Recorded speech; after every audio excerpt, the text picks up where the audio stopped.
ಎಲ್ಲ ರೈತ ಚಳವಳಿಯ ಹೋರಾಟಗಾರರಿಗೆ ನಾನು ಮೊದಲನೇದಾಗಿ ಕ್ರಾಂತಿಕಾರಿ ಶುಭಾಶಯಗಳನ್ನು ಅಭಿನಂದನೆಗಳನ್ನು ಸಲ್ಲಿಸ್ತೀನಿ.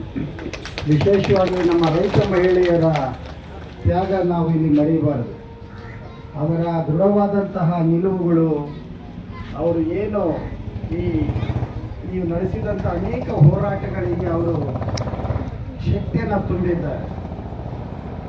ಅದು ಆಗಸ್ಟ್ 15ನೇ ತಾರೀಕಿರ್ಬೋದು, ಅನೇಕ ಸಂದರ್ಭಗಳಲ್ಲಿ ಅವರು ಮುಂದೆ ನಿಂತು ಎದೆ ಒಡ್ಡಿ ಈ ಹೋರಾಟಕ್ಕೆ ಒಂದು ಜೀವ ಕಳೆಯನ್ನು ತಂದಿದ್ದಾರೆ. ಆ ರೈತ ತಾಯಂದಿರಿಗೆ ನಾನು ಶುಭಾಶಯಗಳನ್ನು, ಧನ್ಯವಾದಗಳನ್ನು ಸಲ್ಲಿಸ್ತೇನೆ.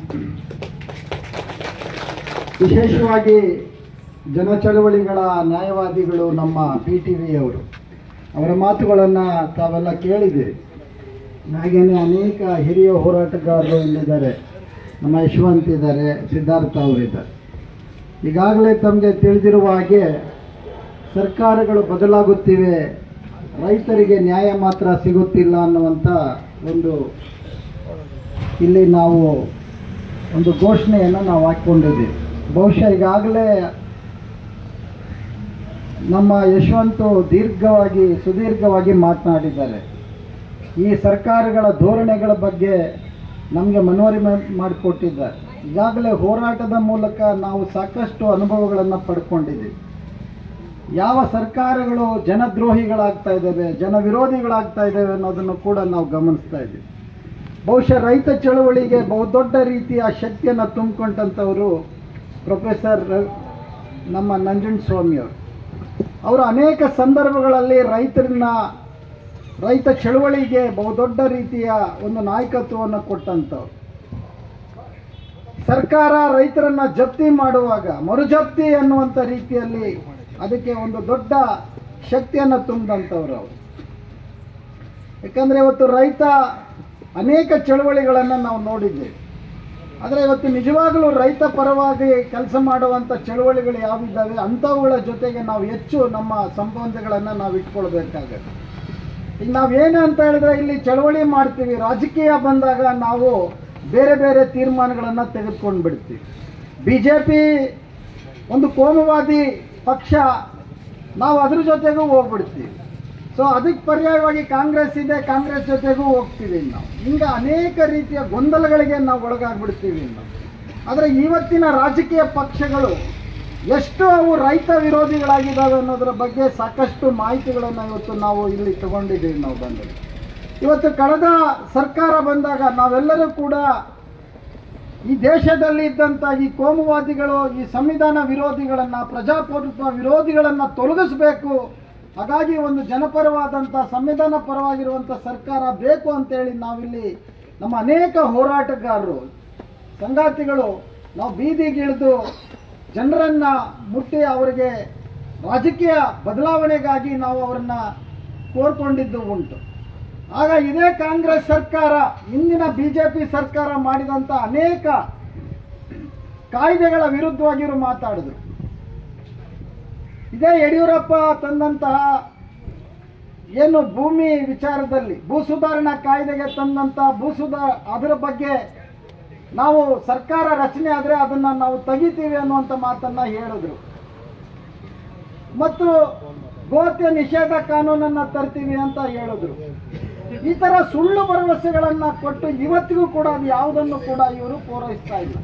ಸಿದ್ದರಾಮಯ್ಯನವರು ಏನು ಮಾತಾಡಿದ್ರು ಅನ್ನೋದು ನಮಗೆಲ್ಲ ಗೊತ್ತಿದೆ. ಸಿದ್ದರಾಮಯ್ಯನವರು ನಾವು ಇಲ್ಲಿ ಜಿಲ್ಲಾಧಿಕಾರಿ ಕಚೇರಿ ಮುಂದೆ ಇದೇ ಕುಮಾರಸ್ವಾಮಿ ಅವರು ಬಂದಿದ್ರು. ಮತ್ತೆ ನಾವು ಫ್ರೀಡಂ ಪಾರ್ಕಲ್ಲಿ ಹೋರಾಟ ಮಾಡುವಾಗ ಸ್ವತಃ ಅಂದಿನ ವಿರೋಧ ಪಕ್ಷದ ನಾಯಕರಾದ ಅವರೇ ಬಂದು ಮನವಿ ತಗೊಂಡ್ರು. ಆದರೆ ಇವತ್ತು ಅದಕ್ಕೆ ತದ್ವಿರುದ್ಧವಾಗಿ ಅವರು ಮಾತಾಡ್ತಾ ಇದ್ದಾರೆ. ಸೊ ಹೀಗಾಗಿ ನಾವು ನಮ್ಮ ಹೋರಾಟದ ಸ್ವರೂಪಗಳನ್ನು ನಾವು ಅಂದರೆ ಪ್ರಜಾಸತ್ತಾತ್ಮಕವಾಗಿಯೇ ನಮ್ಮ ಹೋರಾಟದ ಸ್ವರೂಪಗಳನ್ನು ಬದಲಾಯಿಸ್ಕೋಬೇಕು ನಾವು. ಈಗಾಗಲೇ ನೀವು ಸಾಕಷ್ಟು ಮಂತ್ರಿಗಳನ್ನು ಭೇಟಿ ಮಾಡಿದ್ದೀರಿ. ಈಗ ಮಂತ್ರಿ 30ನೇ ತಾರೀಕಿಗೆ ನಾನು ಮುಖ್ಯಮಂತ್ರಿಗಳ ಜೊತೆ ನಿಮಗೆ ಭೇಟಿ ಮಾಡಿಸ್ತೀನಿ ಅನ್ನೋ ಮಾತನ್ನು ಹೇಳಿದ್ರು. ಏನಾಯ್ತು ಅದು? ಅದೇ ನಾಲ್ಗೆನಾ ಅಥವಾ ಇನ್ನೇನದು? ಸೊ ಹೀಗಾಗಿ ನಾವು ಈಗ ಏನು ಅವರು ಹೇಳಿದ್ದಾರೆ ಅದರ ಪ್ರಕಾರನೇ ನಡ್ಕೊಳ್ಬೇಕಾಗುತ್ತೆ. ಸಾಧ್ಯವಾದರೆ ಮತ್ತೊಂದು ಸಾರಿ ನಾವು ಅವರ ಮನೆ ಗ್ರಾವ್ ಮಾಡೋ ರೀತಿಯಲ್ಲಿ ನಮ್ಮ ಹೋರಾಟವನ್ನು ನಾವು ಮಾಡಬೇಕಾಗತ್ತೆ. ಆ ಹಿನ್ನೆಲೆಯಲ್ಲಿ ಮುಂದಿನ ಹೋರಾಟವನ್ನು ತಾವು ಯಾವ ರೀತಿ ತಾವು ಸಂಘಟಿಸ್ತೀರಿ, ಅದನ್ನು ಹೇಗೆ ಮಾಡಬೇಕು ಅನ್ನುವಂಥ ತೀರ್ಮಾನವನ್ನು ತೆಗೆದುಕೊಂಡು ನಾವೆಲ್ಲರೂ ಕೂಡ ಮತ್ತೊಮ್ಮೆ ಮಂತ್ರಿಗಳು ಅವರು ಸ್ಪಷ್ಟವಾಗಿ ಹೇಳಬೇಕು, ಇದರ ಬಗ್ಗೆ ಏನು ನೀವು ತೀರ್ಮಾನ ತಗೊಳ್ತೀರಿ ಅನ್ನುವಂಥ ರೀತಿಯಲ್ಲಿ ಒಂದು ಒತ್ತಡವನ್ನು ನಾವು ಏರಬೇಕಾಗುತ್ತೆ. ಆ ಒತ್ತಡ ಏರೋದಕ್ಕೆ ಬಂದಿರುವಂಥ ನಮ್ಮ ಎಲ್ಲ ಹೋರಾಟಗಾರರು, ರೈತಾಪಿ ಜನ ಅದಕ್ಕೆ ಸಿದ್ಧರಾಗಬೇಕು ಅನ್ನುವಂಥದ್ದನ್ನು ಈ ಸಂದರ್ಭದಲ್ಲಿ ಹೇಳ್ತಾ, ಯಾವುದೇ ಸರ್ಕಾರ ಅದು ಇವತ್ತು ಬಡವರ ಪರವಾಗಿಲ್ಲ, ದಮನಿತರ ಪರವಾಗಿಲ್ಲ, ಅವೆಲ್ಲವೂ ಕೂಡ ಇವತ್ತು ದೊಡ್ಡ ದೊಡ್ಡ ಭೂಮಾಲೀಕರು ಮತ್ತು ಬಂಡವಾಳಿಗರ ಪರವಾದಂತಹ ತೀರ್ಮಾನಗಳನ್ನು ಇವತ್ತು ತಗೊಳ್ತಾ ಇರೋದನ್ನು ನಾವು ನೋಡ್ತಾ ಇದ್ದೀವಿ. ಆ ಹಿನ್ನೆಲೆಯಲ್ಲಿ ನಮ್ಮ ಹೋರಾಟ ಇಷ್ಟು ದೀರ್ಘಕಾಲ ನಡೆದಿರೋದೇ ಈ ಹೋರಾಟದ ಶಕ್ತಿಯನ್ನು ತೋರಿಸುತ್ತೆ. ಹಾಗಾಗಿ ಈ ಹೋರಾಟದ ಈ ನೆಲ, ಇದರ ಮಹತ್ವ, ಇದು ವ್ಯರ್ಥ ಆಗದೇ ಇರೋ ರೀತಿಯಲ್ಲಿ ನಾವು ಮತ್ತೆಷ್ಟು ಇದಕ್ಕೆ ಕಾರ್ಯಕ್ರಮಗಳನ್ನು ರೂಪಿಸ್ಕೊಳ್ಳೋಣ ಅಂತ ಹೇಳ್ತಾ, ಮುಂದೆ ಮಂತ್ರಿಯನ್ನು ಯಾವ ರೀತಿ ನಾವು ಅವರಿಗೆ ಇದನ್ನು ಮುಟ್ಟಿಸ್ಬೇಕು ಅಥವಾ ಒಂದು ಅವರ ಮನೆಗೇನೆ ಒಂದು ನಾವು ಏನು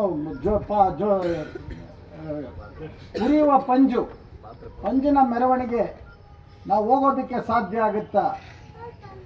ನಮ್ಮಿಂದ ಇಲ್ಲಿಂದಾನೇ ಹೋಗೋದು ಅಥವಾ ಯಾವುದಾದ್ರೂ ಒಂದು ಕಡೆ ಅವರ ಮನೆಗೆ ಪಂಜಿನ ಮೆರವಣಿಗೆ ತೊಗೊಂಡು ಹೋಗೋಣ. ಅವ್ರು ಏನು ಹೇಳ್ತಾರೆ ನೋಡೋಣ. ನಾವು ಈಗ ಬೆಳಗ್ಗೆ ಹೋಗಿದ್ವಿ, ಮಧ್ಯಾಹ್ನ ಹೋಗಿದ್ವಿ, ಎಲ್ಲ ಹೋಗಿದ್ವಿ. ಒಂದು ಪಂಜಿನ ಮೆರವಣಿಗೆಯನ್ನು ಮಾಡೋಣ. ನಿಮ್ಮ ಮನೆಗೆ ಬರ್ತಾ ಇದೀವಿ ಆದರೆ ಸುಡಕ್ಕೆ ಬರ್ತಾ ಇಲ್ಲ, ನಾವು ನಿಮ್ಮ ಮನೆಗೆ ಬೆಂಕಿ ಇಡಕ್ಕೆ ಬರ್ತಾ ಇಲ್ಲ. ಅದರಿಂದ ಈ ಇದು ಬೆಂಕಿ ಅಲ್ಲ, ಇದು ಬೆಳಕು. ಈ ಬೆಳಕನ್ನು ನಿಮ್ಗೆ ಹೇಳಕ್ಕೆ ಹೊರಟಿದ್ದೀವಿ. ಅದರಿಂದ ರೈತರನ್ನು ಹಗುರವಾಗಿ ತಗೋಬೇಡಿ, ನಮ್ಮ ಸಮಸ್ಯೆಗಳಿಗೆ ಬೇಗ ಒಂದು ಇತ್ಯರ್ಥ ಮಾಡಿ ಅನ್ನುವಂಥ ರೀತಿಯಲ್ಲಿ ಒಂದು ಕಾರ್ಯಕ್ರಮವನ್ನು ರೂಪಿಸಲು ಸಾಧ್ಯವಾದರೆ ನಾವೆಲ್ಲ ಒಂದಾಗೋಣ, ನಮ್ಮ ಹೋರಾಟಕ್ಕೆ ಮತ್ತಷ್ಟು ಜೀವ ತುಂಬೋಣ ಅನ್ನುವಂಥ ಮಾತನ್ನು ಹೇಳಿ ಅವಕಾಶ ಕೊಟ್ಟಿದ್ದಕ್ಕಾಗಿ ಎಲ್ಲರಿಗೂ ವಂದಿಸ್ತೇನೆ. ಜೈ ಭೀಮ್, ಜೈ ಭಾರತ್.